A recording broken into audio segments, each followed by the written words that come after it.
তুমি কি ফুলকপি আলু দিয়ে মাছের ঝোল খোঁজাখুঁজি করছো?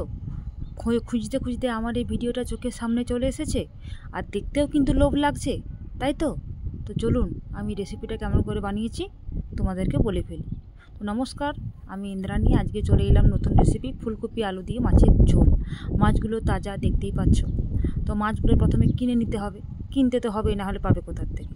কেনার পর এগুলো ভালো করে ধুয়ে নিতে হবে। ধোয়ার পর হলুদ আর নুন দিয়ে ম্যারিনেট করে কিছুক্ষণ রেখে দিতে হবে। তো মাছগুলো ম্যারিনেট করে কিছুক্ষণ রাখার পর আমি মাছগুলো ভেজে নেব। তো ওইদিকে কড়াইয়ে মাছ ভাজতে দিয়ে দিয়েছি, আর এইদিকে দেখতেই পাচ্ছ তোমরা ফুলকপি, আলু, টমেটো নিয়ে নিয়েছি। আর মশলার মধ্যে নিয়েছি আদা, রসুন আর জিরে, আরও লঙ্কা, এসব নিয়েছি। তো পেঁয়াজও নিয়েছি। শীতকালের ফুলকপি ফ্রেশ, ফুলকপিটাও ছোট, আলুগুলো এরকম লম্বা লম্বা কেটে নিয়েছি। কাটার পর ভালো করে ধুয়ে নিয়েছিলাম। ধুয়ে নেওয়ার পর এরপর বাটির মধ্যে আমি একটা গরম জলের মধ্যে ফুলকপিগুলো দিয়ে দেবো। তার সঙ্গে নুন দিয়ে ঢেকে দেবো, হতে দেবো 3 থেকে 4 মিনিট, কারণ ফুলকপির জলটা বেরিয়ে যাওয়াটাই ভালো। আর এইদিকে বাটির মধ্যে আমি সব কিছু নিয়ে নিয়েছি। মশলাটা বেটে নেব। জিরে নিয়ে নিয়েছিলাম, মশলাগুলো বাটার পর সেখানে আমি ধনে গুঁড়ো যোগ করে দিলাম। আর এদিকে দেখতেই পাচ্ছ ফুলকপিটা আর আলুটা একসাথে ফুটে এসছে। ফুলকপিগুলো কিন্তু গলে যাবে না, আলু কিন্তু ভেঙে যাবে না। আর এরকম লম্বা লম্বা আলু দিয়ে কিন্তু খেতে বেশ ভালোই লাগে। তো কড়াইয়ের মধ্যে তেল গরম করে ফুলকপি আলুটা জল থেকে ছেঁকে নিয়ে আমি হালকা এখানে ফ্রাই করে নেবো। খুব বেশি ফ্রাই করার দরকার নেই। দেখতেই পাচ্ছ এখানে কিন্তু একটা ফুলকপি আর আলু কিচ্ছু ভাঙেনি, একদম সুন্দর ও তরতাজা আছে। এরপর ঝাঁকানাকা করে ফুলকপিগুলো আমি হালকা ফ্রাই করে নেবো। ডিপ ফ্রাইয়ের কোনো দরকার নেই, কড়াইয়ের মধ্যে কোনো তেল নেই, দেখতেই পাচ্ছ পুরো একদম লেগে গেছে। আর এই ভাজাগুলো দেখেই যেন খেতে মন যাচ্ছে।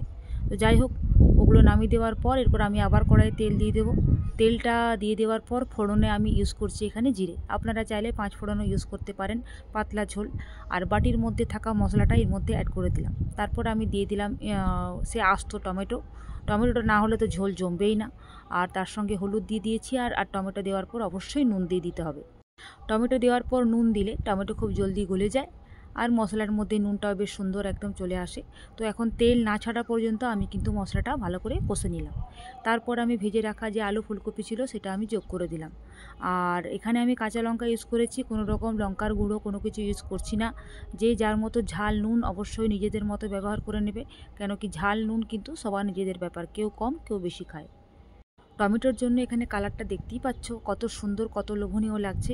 খেতেও কিন্তু খুবই অসাধারণ লাগবে, মানে দেখতে যদিও বা সাধারণ লেগে থাকে, খেতে কিন্তু খুবই অসাধারণ। আর আমরা ফুলকপির তো এমনি মাখা সবজি অনেক রকমই খাই, কিন্তু পাতলা ঝোলটা কিন্তু শীতকালে বেশ জমে যায়। শীতকাল বলুন, গরমকালে তো ফুলকপি এতটা পাওয়া যায় না, পাতলা ঝোলটা বেশ ভালোই লাগে, সব কিছু ফ্রেশ থাকলে।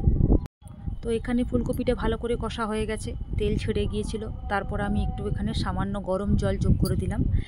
পুরো গরম করা হয়নি, আর একটু হালকা গরম জল যোগ করে দিয়ে ঢেকে দিয়েছিলাম। ফুলকপিগুলো আমার সুন্দর হয়ে গেছে। তারপর ভেজে রাখা যে মাছ ছিল সেই মাছগুলো আমি কিন্তু এখানে যোগ করে দিলাম। তো আমি এখান থেকে একটা মাছ বাচ্চার জন্য সরিয়ে রেখেছি, পাতলা ঝোল ওর জন্য আলাদা করে দেব। আর বাকি মাছগুলো আমি এখানে যোগ করে দিলাম। তো মাছগুলো দিয়ে খুব একটা বেশি ফোটানোর দরকার নেই। এখন কিন্তু গ্যাসের ফ্লেম থাকবে খুবই লো, আর মাছটা কিন্তু তার মধ্যে হয়ে যাবে। 2 থেকে 3 মিনিট ফুটিয়ে নিলেই হবে। আর তারপর আস্ত ধনেপাতা দিয়ে দিতে হবে। ধনেপাতা দিলেই তো ঝোলের স্বাদ এমনিই চেঞ্জ হয়ে যায়।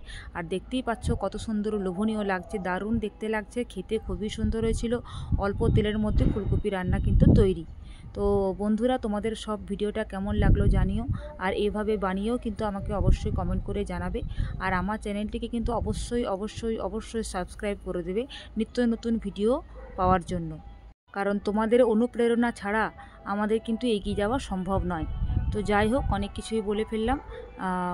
ভিডিওটি দেখার জন্য অসংখ্য ধন্যবাদ। ভালো থাকবে।